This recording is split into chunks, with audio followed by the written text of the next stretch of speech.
ये है talks news network और आप देख रहे हैं पॉलिटॉक्स, राजनीति का कच्चा चिट्ठा। राजस्थान की गहलोत सरकार ने कोरोना से जान गंवाने वाले लोगों के परिजनों को मुआवजा नहीं दिया है। सुप्रीम कोर्ट ने इस मामले में सरकार को कड़ी फटकार लगाई है।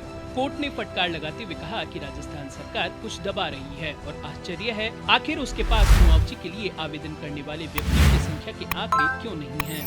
सुप्रीम कोर्ट की फटकार के बाद अब विपक्ष गहलोत सरकार पर हमलावर है। उपनेता प्रतिपक्ष राजेंद्र राठौड़ ने गहलोत सरकार को आड़े हाथ लेते हुए कहा कि राज्य सरकार द्वारा कोरोना से मौत के मामलों में पीड़ित परिजनों को मुआवजा नहीं देने पर सुप्रीम कोर्ट को टिप्पणी करते हुए यह कहना पड़ा कि सबसे खराब स्थिति राजस्थान के लोगों की है। हमें लगता है कि राजस्थान सरकार कुछ छिपा रही है।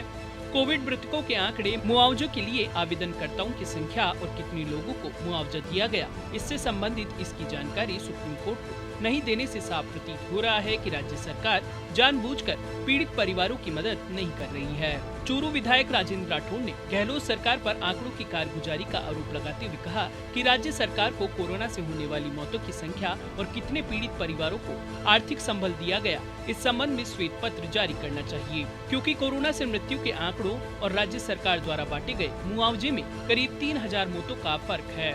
आंकड़ों की कारगुजारी में माहिर गहलोत सरकार कोविड मौतों के वास्तविक आंकड़ों से लगातार छेड़खानी कर रही है। प्रदेश में कोरोना से मृत्यु के आंकड़े 8,959 हैं। वहीं सामाजिक न्याय एवं अधिकारिता विभाग के मुताबिक मुआवजे के हकदार पीड़ित परिजनों के आंकड़े इससे भिन्न हैं। उपनेता प्रतिपक्ष राजेंद्र राठौड़ ने कहा कि राज्य सरकार ने कोविड काल के दौरान ड्यूटी में तैनात राज्य सरकार के कर्मचारी, निगम, बोर्ड व संविदा कर्मचारियों के निधन पर 20 लाख रुपए एक्स ग्रेसिया व 50 लाख रुपए की अनुग्रह राशि देने का जोरों शोरों से ऐलान कर खूब वाहवाही लूटी थी। लेकिन जब मुआवजा देने की बारी आई तो कोविड मृतकों के आश्रितों को एक विभाग से दूसरे विभाग दर दर ठोकरे खाने को मजबूर होना पड़ रहा है। सरकारी बदइंतजामी की वजह से कोरोना से मौत होने पर डेथ सर्टिफिकेट पर कोविड नहीं लिखकर हार्ट अटैक, डायबिटीज व अन्य बीमारियों का जिक्र किया जा रहा है, जिससे पीड़ित निर्धारित मुआवजा राशि प्राप्त करने से वंचित है। भाजपाई दिग्गज राजेंद्र राठौड़ ने कहा कि कोरोना काल में पहले परिजन अपनों के असमय काल कवलित होने से दुखी थे और अब मुआवजा राशि नहीं मिलना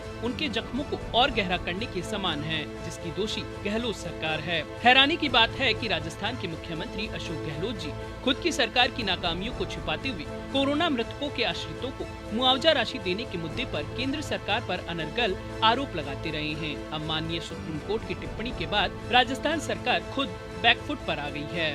उपनेता प्रतिपक्ष राजेंद्र राठौड़ ने कहा कि राजस्थान के साथ महाराष्ट्र और केरल राज्य को एक हफ्ते में पीड़ित परिवारों को मुआवजा देने का निर्देश दिया है और कहा है कि अगर राज्य सरकार सुप्रीम कोर्ट के निर्देशों को अनसुना करेगी तो कोर्ट कड़ी कार्रवाई करेगा। विपक्ष के नाते हम सभी लगातार राज्य सरकार की मंशा को बार बार उजागर करते हुए यह कह रहे थे कि राज्य सरकार ने कोविड के कारण अनाथ हुए बच्चों व विधवा महिलाओं के लिए राहत पैकेज की जो घोषणा की वह सिर्फ दिखावटी व कागजी है और अधिकांश आश्रितों को अब तक राज्य सरकार की ओर से न तो मुआवजा दिया गया और न ही योजना के तहत लाभान्वित किया गया।